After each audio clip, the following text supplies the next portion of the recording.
What is going on, Colts Nation? He is Jamal, and I am Eric, your co-host of the Colts Cast. Yo. What a boring ass game, man. I did take a nap at halftime. No, you didn't. Yeah, I did.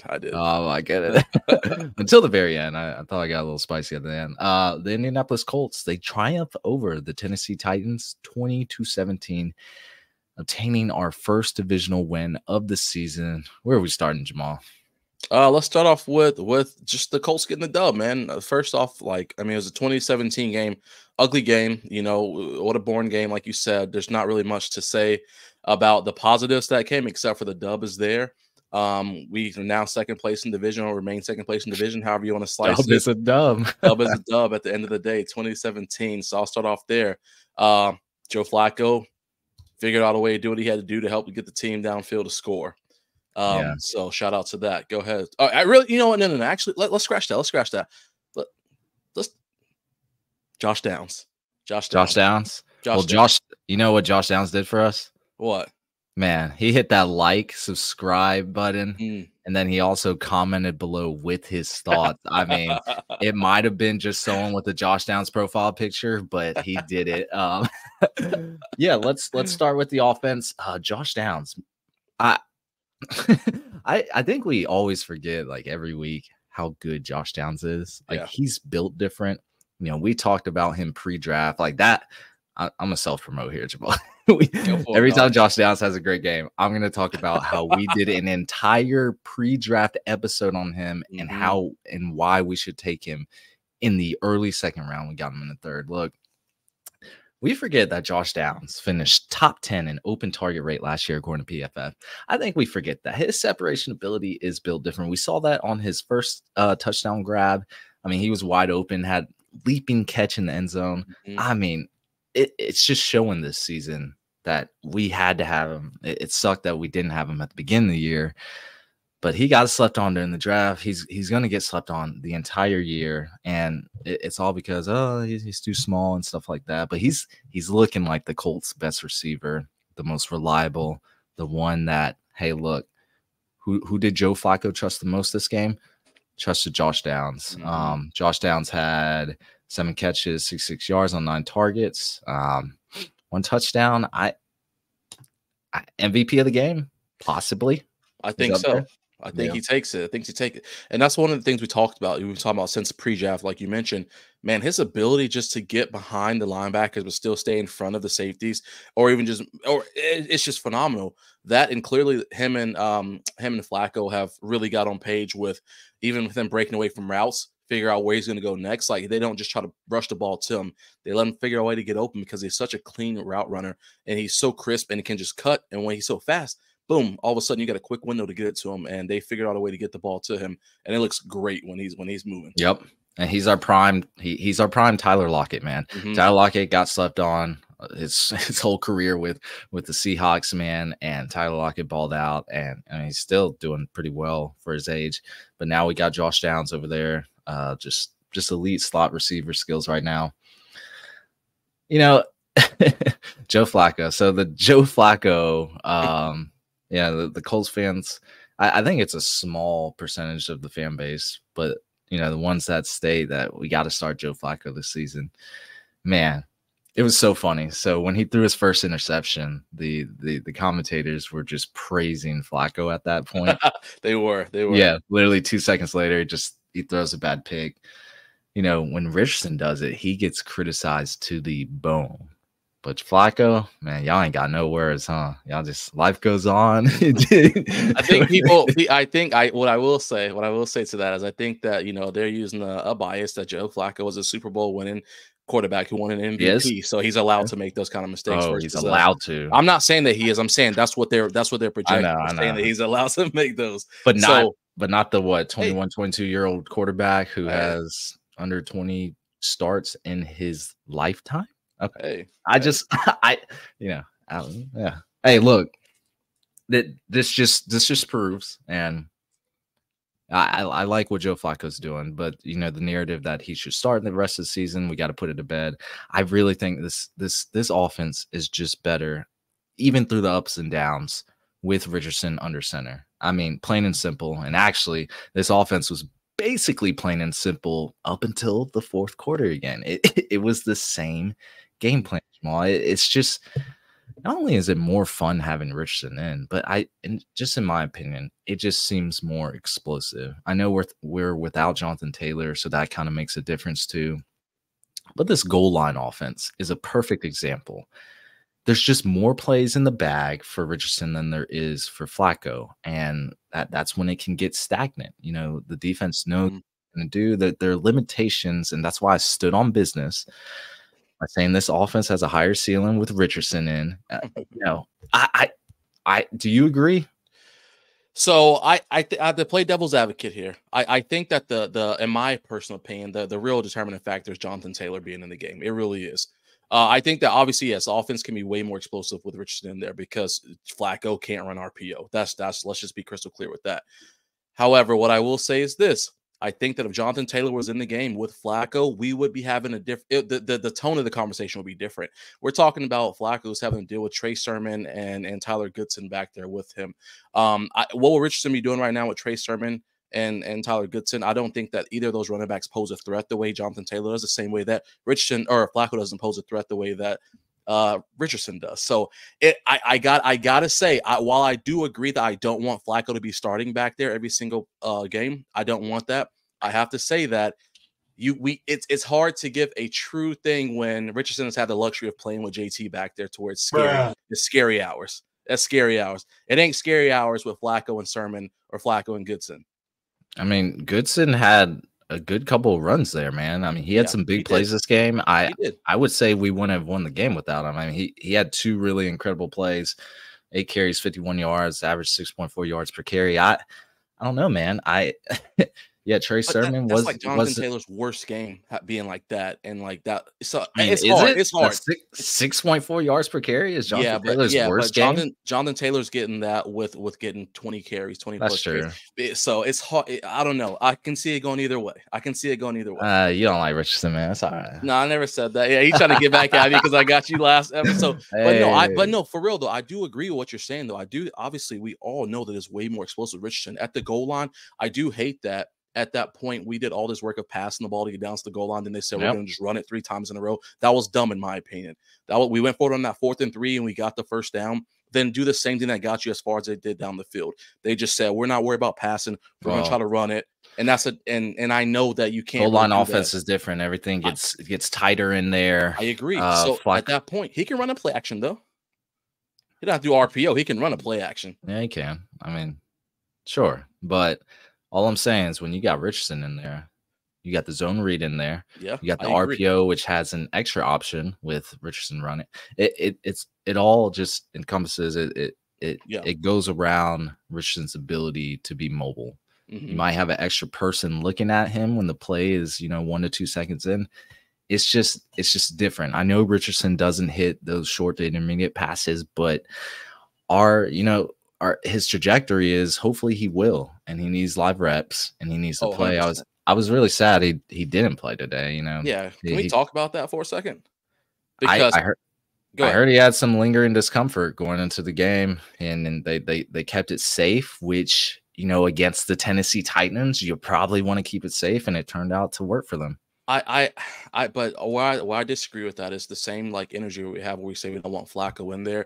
I understand we're keeping it safe, but it's still a divisional game. I'm not saying I don't want Flacco in there. No. I'm not saying you're saying that. What I'm saying is that I think that no player on the NFL team is ever 100%. Let's be clear about that. They may be 100 at the start of the season, but from the very first snap of the very first preseason game they played, they are no longer 100%.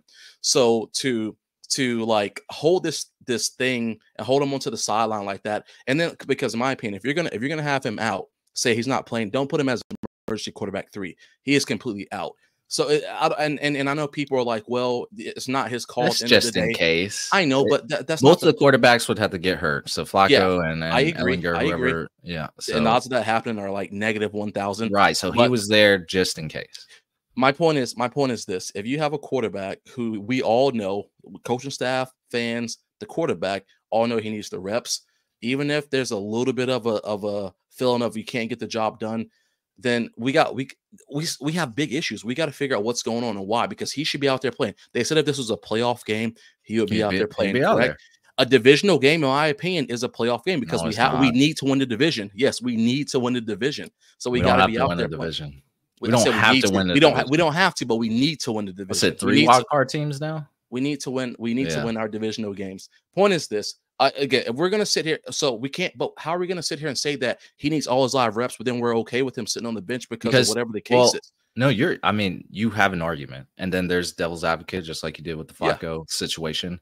Look, my man isn't 100%. I got this guy who's potentially my franchise quarterback. We know he took a really hard hit.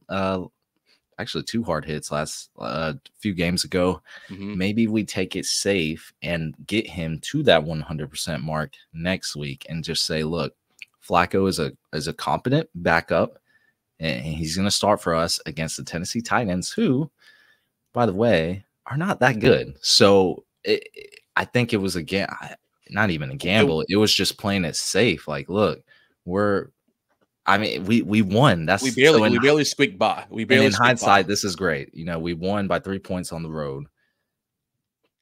I'd agree with you a little bit more if we lost. But that's why hindsight. I know. I agree. Yeah, I do agree with that. I'd be like, if Flacco, if we were down 3 and he couldn't lead a game-winning drive, I'd be like, dang, Richardson would be so much better in this situation right now just because of the dynamic he brings to this offense. But we did win this game. Yes, Richardson needs reps. Richardson needs to be healthy. Like you said, Jamal, last episode, he's not great at absorbing these hits. Well, that's all he does is absorb it. Yeah. He doesn't mitigate it in any way. But let's keep it going, Jamal. Michael Pittman, huge catch in the 4th quarter, climbed the ladder on L'Jarius Sneed. Woof.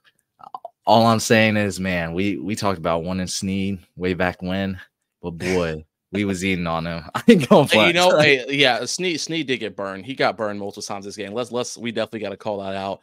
Do I think that Sneed would have been excelling in our defense right now? How bad our defense is? No, it would still be ugly. I think it'd be ugly. But Sneed definitely would have been a nice addition, but maybe not for the money. Not for the money. Yeah. But Sneed definitely he was burnt toast for the majority of this game, and I was glad to see that. I mean, I definitely love to see them. MPJ going out for that pass. Make it coming down with the ball. Love to see Pierce burning them. Yeah. And again, Pierce. We're going to get to Pierce in a second. But this is the last thing I'll say. Again, going back to injuries, the one thing I hate about this organization is it's just so much discrepancy, so much in and out. I know they're never going to let the mass media know what's going on. But at some point, you have to feel like people are just lying to you because we had reports coming out of MPJ. Weird. Yeah, MPJ is going to be out for weeks, and they're like, "Nah, just kidding. He's actually a full go." Might hit injured reserve. Yeah, it's annoying. It's annoying and that's just the reality of it. It's old. It's annoying. It's boring. They've been doing the same thing for years and years and years of hiding injuries, and it's just come on, let's grow up. And then Richardson practices in full, almost every day, and then he doesn't play. It's it's strange. But yeah, I think Sneed, man. Not a great game for him. But... Not a great him. AP though, he was looking good, man. He, of course, obviously he didn't do what people wanted him to do. He didn't. Okay. He didn't get all his scraps. No, he got the DPI. He exactly. He got his DPIs, and even without his DPIs, just watching him burn corner after corner after corner, I was like, "Hey, I'm good, bro." And what did he get? Overthrown or underthrown? I can't remember. He got overthrown. Oh, he got what, Jamal? He got overthrown. So he should have had a big game, right? Yeah, he should have cut him. Okay, I was just making sure.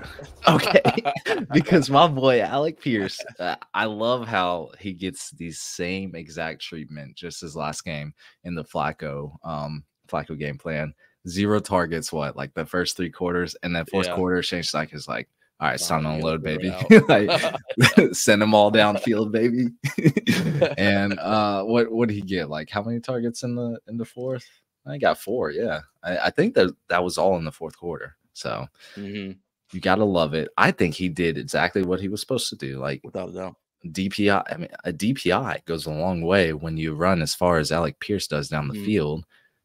That's a free 50 yards, right? Yeah. Hopefully, we'll take that all day. But can we? And one thing too, before we hop on defense, can we just talk about why, like, the second week in a row, we come out, just straight first drive. Let's get down the field. Let's get the work. Let's get a touchdown. And after that, let's actually just not do anything anymore. Like, what do you think is changing with the game plan so much for the first drive to be so aggressive to get downfield and score, and then drives 2 through 7 to just be like, we're here. We'll play for a little bit until we have to, until we're behind and we have to crunch down in the fourth quarter. It's very weird. It's like reminiscent of Frank Wright's offense that, we somehow muster together a great first drive, and then all of a sudden they make some type of adjustments or we lose our luster, and here we are stalling out on drives. I can't explain it, Jamal, but I did notice that. You know what it is, man? It's just like, man, the bag is not as heavy in Shane Steichen's play calling book than it is with Richardson. I've been saying that. I'm telling you. And listen, while I still agree, the bag is even heavier with Jonathan Taylor back there.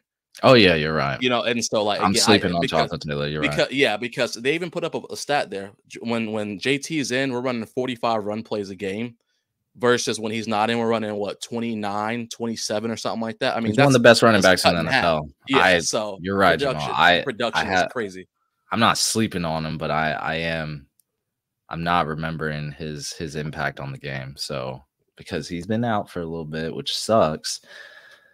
But hopefully we get him and Anthony Richardson back next week. Hopefully. So let me ask you this then, because the Dolphins aren't doing so hot right now. Do we sit Richardson out next week too? Because it doesn't matter. This game doesn't matter. It does matter. No, why does it matter versus them versus not the Titans? They are not. No NFL team is a pushover. Now there are some teams that. Hold on. You just said that. Go ahead. That's because I'm assuming Anthony Richardson will be healthy 100% next week, and if he is, you start him.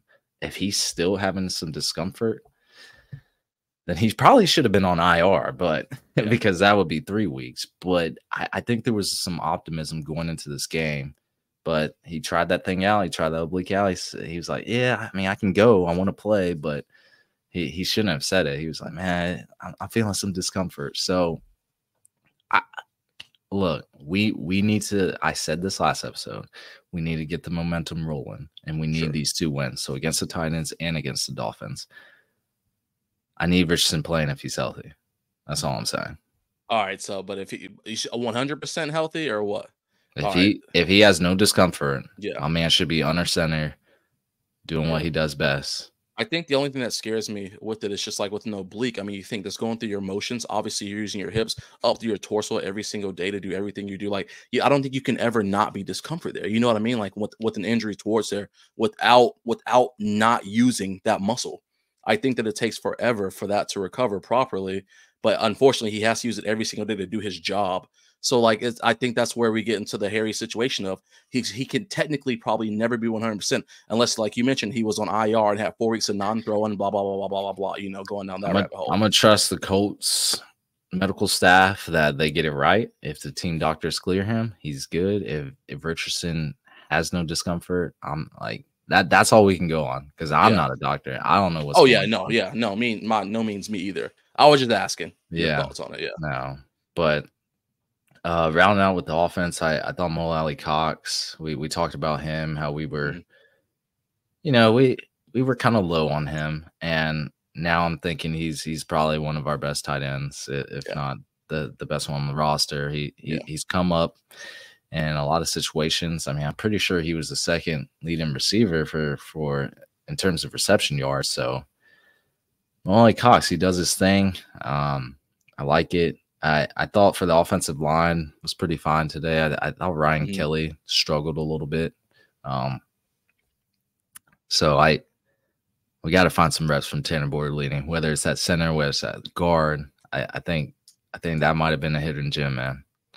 Yeah. I think that Bortolini would definitely get some reps. And I mean, let's serious here. Ryan Kelly, he's not unfamiliar with missing games at this point, so I won't be surprised to see him take extended games off if he needs to, or they have him and Bortolini and there's some kind of rotating, because due to personal reasons as well as due to injuries, though, Kelly has missed quite a few games over the past couple of years. So just seeing that go on, and it's Bortolini's opportunity to get in there and really develop and learn a little more. I mean, I won't be surprised to see them shelf Kelly as needed if they trust Bortolini.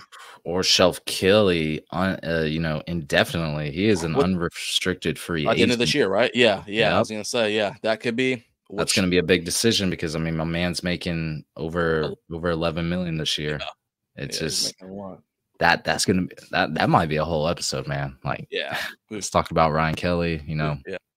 What do we do with him? I mean, he's 31, probably be 32 by next contract. Hey, let's talk about the defense, bro. Sure, yeah. Y'all still want to fire Gus Bradley? Yes. Okay. Me too. I mean, yeah. but I said he had to shape up, and like you say Will Levis is trash, but 95 passing yards.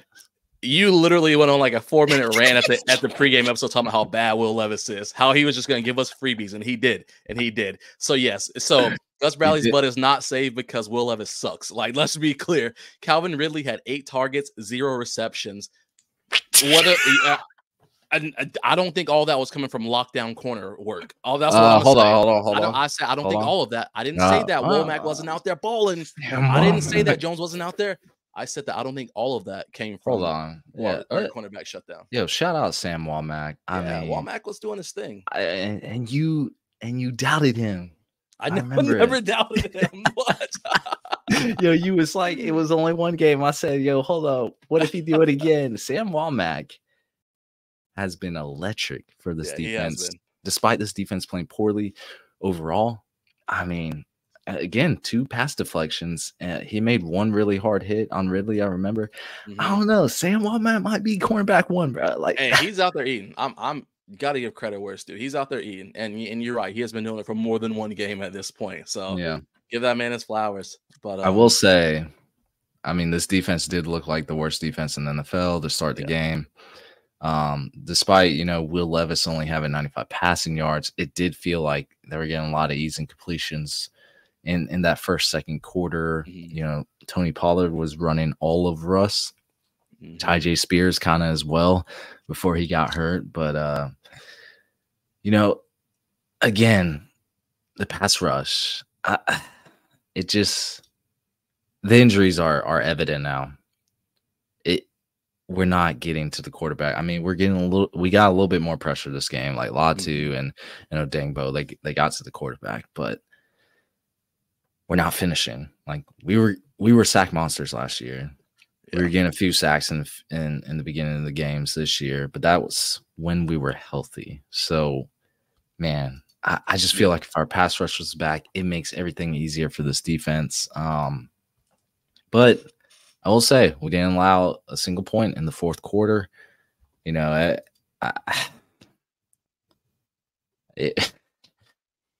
What's funny is, Jamal, I was on X, Twitter, whatever you want to call it, but like one of our defenders got a penalty. It might have been Jalen Jones. I can't remember, but someone said fire Gus Bradley.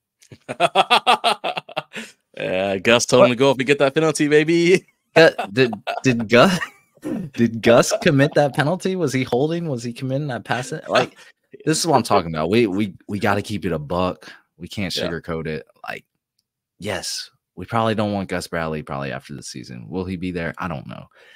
But we call a spade a spade. That's all I'm saying. Like, if it quacks, it quacks. Like, if it moves, it's not a duck, right? Like that's all I'm saying, Jamal.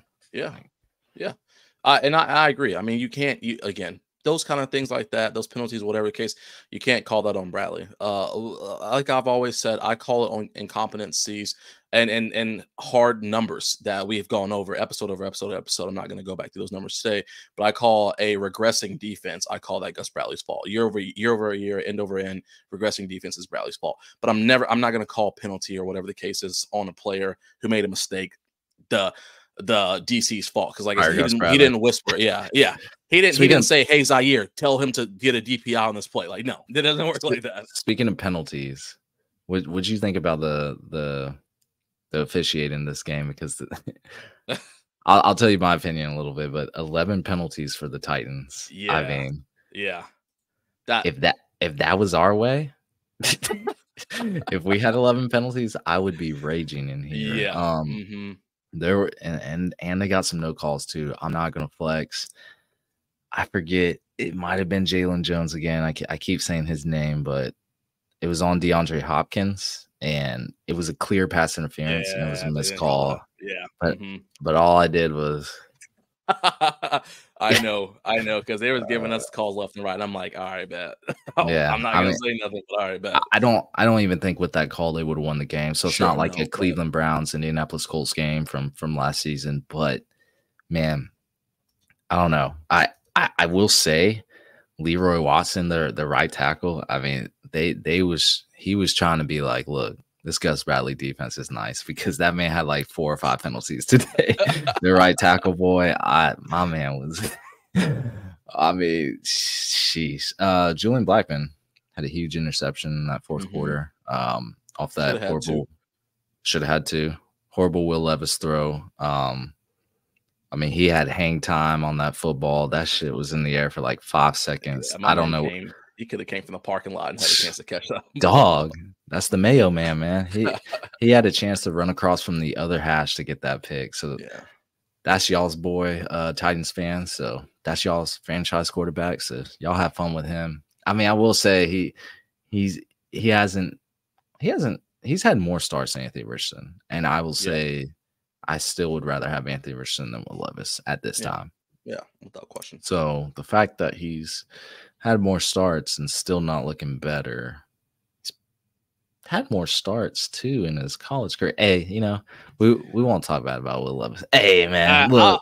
I see. Here's why I don't ever talk bad about people. If the Colts were balling right now, if we were like dominating games, hey, I will be talking from cheek to cheek. You wouldn't be able to shut me up. But the way the Colts been playing, after watching the Bears put it on the Jaguars today, I realized I already knew how bad we were, but like it just made it just so evident. And then watching us barely scrape by the Tennessee Titans, I said, yeah, GG. So I can't even talk bad about Will Levis and company because listen, even though we got the dub, it is, man, listen, the handicap was heavy for us. It was the officiating and just how bad that's. I mean, yeah, it just goes to show that we could only beat this team by 3 points today. We're teetering that line to mediocrity. I mean, we really are. Mediocrity. Well, we're below mediocrity. That's kind of where we want to be. If I don't want to be mediocre, I don't want to go 8-9, have the 15th overall pick, and then we miss the playoffs. Like, we either making the playoffs or we not by a large margin. I mean, I think even we're not even talking about like draft picks we right are now. But no. Playoffs. No. I was gonna say, but like even if I think that we were in a position to get a decent one, we'd trade it back, so it wouldn't matter anyway. Man. Titans talking about they got mock drafts, all them content created. We want to be in that same boat in a couple weeks of the way going. So, no, we're not. We keep finding a way to have to come back in the fourth quarter every game. Hey. Yeah, they talking about Quinn Ewers and Sam and Cameron Ward. Hey, this was a fun episode. Taven Bryan, he needs to. I don't know who he needs to go to, but he needs to find out why he got a helmet too big for his fucking head. He loses it every single game. I mean, it's just. I hate that they don't make them strap them things up properly, man. Like anybody can take their helmet on or off without having to adjust their straps. Like, nah, dog, you shouldn't be out there like that. You shouldn't be. Hey, but look, I mean, this Colts defense started off kind of slow. Came up in the end, I will say it was probably more the officiating and Titans being bad. But if we look at the box score, they got the job done when it mattered. Yeah, I will say this miscommunication on the defense. It's bad. Is it coaching? Is it the player? We don't know, but like it was evident on their first touchdown pass that like I think it was Kenny Moore and Nick Cross. It was blown coverage again, and I feel like this is happening every single game. Mm-hmm. That's kind of tighten up, and this defense could be a little bit better. But I don't know this. I don't know what's going on there. Yeah, I was gonna say I don't know at what point that tightens up though, because you're talking about you've had the same DC for 3 years, you've had the same players around each other for 2 years. Now, granted, I know that maybe Nick Cross wasn't out there every single play last year, but point is he was on the squad, he was getting reps with some of these players, and they were getting the same play calls from the DC. Like, so it just doesn't make sense how after years it's still not clicking like that. That's weird, and I don't know if after 2 years minimum that is gonna click at some point. I mean, it's kind of hard to say that like, hey, maybe by year 3, year 4, we'll figure this out. Like, how are we sure about that when we got multiple players having to come together? Young secondary. But they've been playing together. It's different when you have been playing together. It's different if Snead was out there with us and he was making these mistakes with Julian Blackmon, sure, fine, whatever. This is their first year together. But when Julian Blackmon or Nick Cross and Kenny Moore and these guys are making mistakes with each other, and they have been on the same squad for 2 years minimum with the same DC, we got a bigger problem. Look, so I don't know if it's player coaching or what. Yeah. Shout out Rigoberto Sanchez. He's been having some incredible punting this year, especially in this game. I mean, he pinned them in their 23 times, and I think it was in their 5 once, maybe in their 10 at the very end of the game. I love it. I like to see great punters because I don't like to talk about punting, because if we're talking about punting, we're talking about a bad punter. Matt Gay, too. Don't like to talk about him because if he would have missed that 22-yarder, I would have went over and rang his fucking neck out. But for the watch, he did his thing. He's 100% for this game, so can't be mad at him. Yeah, man, I agree. I mean, that they did their thing. That's all I got, man. We got the win. We're back to 500. Let's get another dub next week. Back home next week. I'm ready for it. Are we home?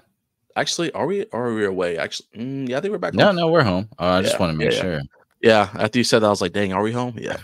Back home against the Miami Dolphins. Look, that's going to be it for us, everyone. Thank you for listening to the Colts cast. We're live on Apple Podcasts, Spotify, YouTube, or any platform you use to listen to podcasts. And we'll be back next time to give you some more Indianapolis Colts content. Later. Take it easy.